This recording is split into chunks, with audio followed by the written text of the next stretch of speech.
नमस्कार श्रोताओं, क्षेत्रीय समाचार एकांश की कोविड-19 पर विशेष प्रस्तुति के साथ मैं पंकज सनवाल खुलबे। श्रोताओं, बरसात के मौसम में चिलचिलाती गर्मी से राहत देती है बारिश, लेकिन अपने साथ लाती है इन्फेक्शन और कई तरह की बीमारियां। और हमें इनसे बचना है, और बचना इसलिए भी जरूरी है कि ये समय है कोरोना वायरस के संक्रमण काल का। कोरोना वायरस संक्रमण और बरसात में होने वाली बीमारियों से कैसे बचा जाए, इसके लिए हमने बात की डॉक्टर अजय कांत अग्रवाल जी से, जो कि वरिष्ठ चिकित्सा अधिकारी हैं आयुष विंग, बीडी पांडे जिला चिकित्सालय नैनीताल में। डॉक्टर अग्रवाल, आपका बहुत बहुत स्वागत है हमारे कार्यक्रम में। डॉक्टर अग्रवाल, हम कोविड-19 रोग से लड़ रहे हैं। इससे लड़ने का पहला कदम इससे बचाव करना है, और इसके लिए जहां एक ओर स्वच्छता को अपनाना है, वहीं अपनी रोग प्रतिरोधक क्षमता को बढ़ाना है। जिन लोगों की रोग प्रतिरोधक क्षमता मजबूत होती है, उनके संक्रमित होने का खतरा कम होता है।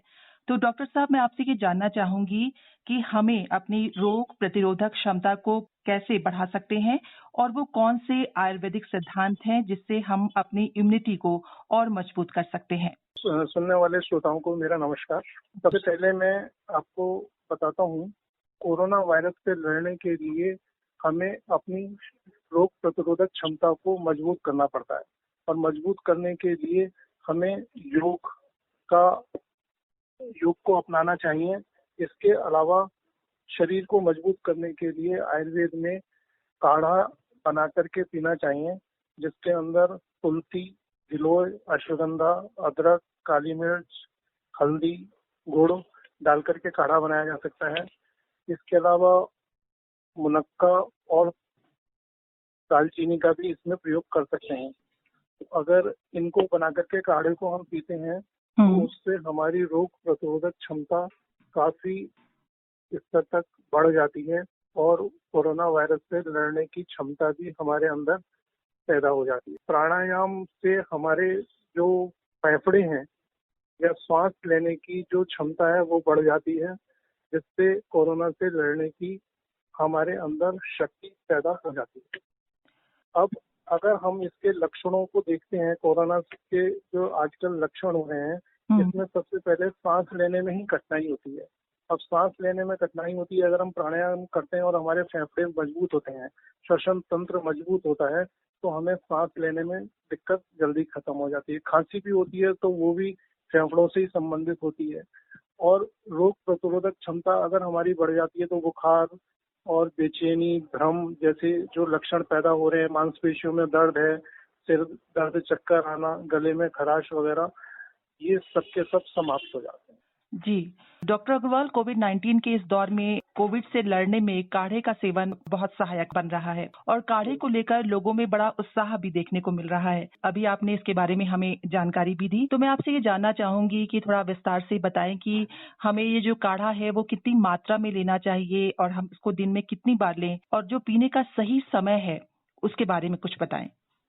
काढ़े की मात्रा लगभग 50 ml होनी चाहिए, कम से कम। अब इसको अगर हम खाली पेट लेते हैं तो बहुत ही सर्वोत्तम है। एक बार सुबह और एक बार शाम को अगर हम ले लेते हैं तो ये काफी होगा। जी, और जो ये कोरोना वायरस के खिलाफ जो जंग में इम्यूनिटी की हम बात कर रहे हैं, तो आयुष मंत्रालय ने हमें कई विकल्प इसके बारे में बताए हैं, जिससे हम अपनी इम्यूनिटी को बढ़ा सकते हैं। इनमें से एक अणु तेल है, जैसे तिल के तेल का प्रयोग या नारियल के तेल का प्रयोग नाक में। तो ये किस प्रकार से मददगार साबित हो रहा है, इसके बारे में आपसे कुछ जानना चाहूंगी।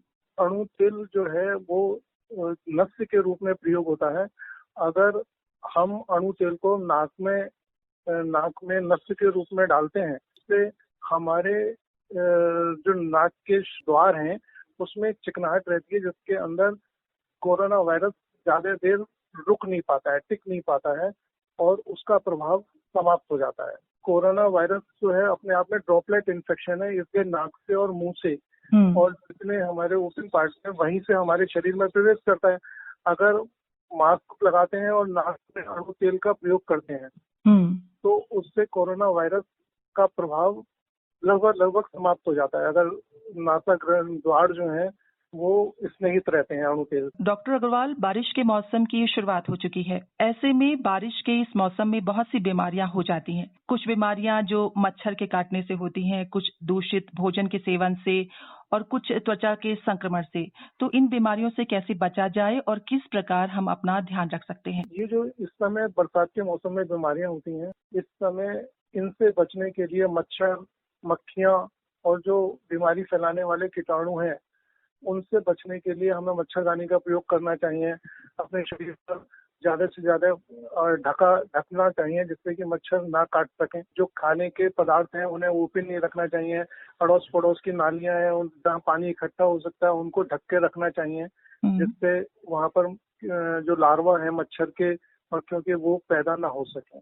खुली वस्तुओं को बाहर नहीं, सड़क वगैरह के चारों ओर साफ सफाई का ध्यान रखना चाहिए। इतना भी कर लेते हैं तो काफी बचाव हो सकता है। और अगर हम त्वचा के संक्रमण की बात करें तो आयुर्वेद में इसे कैसे ट्रीट कर सकते हैं और ऐसी कौन सी सावधानियां बरतें जिससे त्वचा के संक्रमण से बच सके? त्वचा रोग जो होते हैं उसके अंदर एक तो मॉइस्चर नहीं रहना चाहिए और डम्प प्लेस नहीं रहना चाहिए, यानी कि सीलन से हमको बचना चाहिए। बरसात के दिनों में यदि हम भीगे कपड़े पहने रहते हैं या भीग जाते हैं तो तुरंत हमें अपने कपड़े चेंज कर लेने चाहिए और नीम के पानी से हमें नहाना चाहिए। अगर रोग हो ही जाता है तो फिर उसके लिए चिकित्सा करनी पड़ती है। और अगर हम पाचन तंत्र की बात करें तो मानसून जब भी आता है, बरसात की शुरुआत होती है, ऐसे में दूषित जल है, दूषित भोजन से होने वाली बीमारियों का खतरा बढ़ जाता है। तो क्या कारण है इसके पीछे? आप किन कारणों को जिम्मेदार मानते हैं और इससे कौन सी बीमारियां हमें हो सकती हैं और हम इनसे कैसे बचें? दूषित पानी होने से या दूषित भोजन होने से आंतरिक ज्वर की बहुत ज्यादा प्रॉब्लम हो जाती है।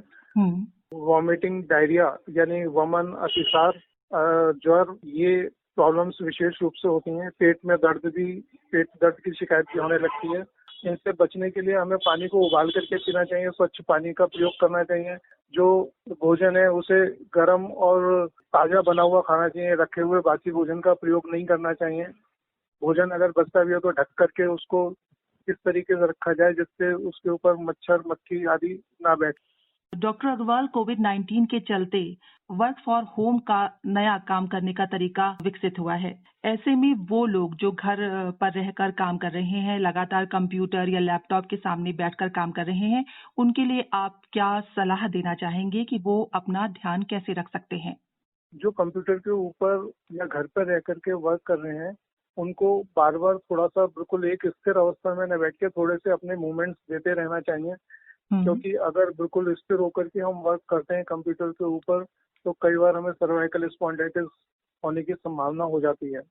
ऐसी स्थिति में हमें थोड़ा सा मूवमेंट करना चाहिए, थोड़ा सा बाहर एयर ही छत के ऊपर जाए या कैसे भी ऑक्सीजन का भी ध्यान रखना चाहिए, जिससे कि शुद्ध खान पान का प्रयोग करना चाहिए और बाकी अपने मन को स्वस्थ रखना चाहिए, मानसिक रूप से स्वस्थ रहना चाहिए। डॉक्टर अग्रवाल, अंत में आपसे जानना चाहूंगी कि आप हमारे श्रोताओं को क्या सलाह देना चाहेंगे? मैं वर्तमान परिस्थितियों को देखते हुए ये सलाह देना चाहूंगा कि कोविड से बचाव ही सबसे बड़ा चिकित्सा है ना, और हमें इम्यूनिटी बढ़ानी चाहिए। बचाव के लिए सोशल डिस्टेंसिंग का पालन करना चाहिए, मुंह पर मास्क अवश्य लगाना चाहिए और बार बार हाथ धोते रहना चाहिए। जहाँ पर हाथ धोने की सुविधा ना मिले तो कम से कम हमें सैनिटाइजर से अपने हाथों को साफ रखना चाहिए। सरफेस से भी काफी हद तक कोरोना फैल सकता है, तो सरफेस पे जहाँ हम सरफेस को टच करते हैं उसको भी सैनिटाइज करना चाहिए। अगर इन्हीं बातों को काफी ध्यान रखा जाएगा तो काफी हद तक हम कोरोना के इन्फेक्शन से बच सकते हैं। डॉक्टर अग्रवाल, आपका इन जानकारियों को देने के लिए, आकाशवाणी देहरादून से जुड़ने के लिए बहुत बहुत धन्यवाद। धन्यवाद। जी हाँ श्रोताओं, उचित खानपान और अपने स्वास्थ्य की देखभाल कर हम काफी हद तक कोरोना वायरस संक्रमण और अन्य बीमारियों से अपना बचाव कर सकते हैं। कोरोना वायरस के संक्रमण से बचाव के लिए हमें अपना ध्यान रखना है, इसलिए हम आपसे यही कहेंगे कि आप मास्क लगाइए, हैंड हाइजीन के साथ सोशल डिस्टेंसिंग बनाए रखिए। तो स्वस्थ रहिए, सुरक्षित रहिए। इसी के साथ हमारा आज का कार्यक्रम यहीं पर समाप्त होता है। नमस्कार।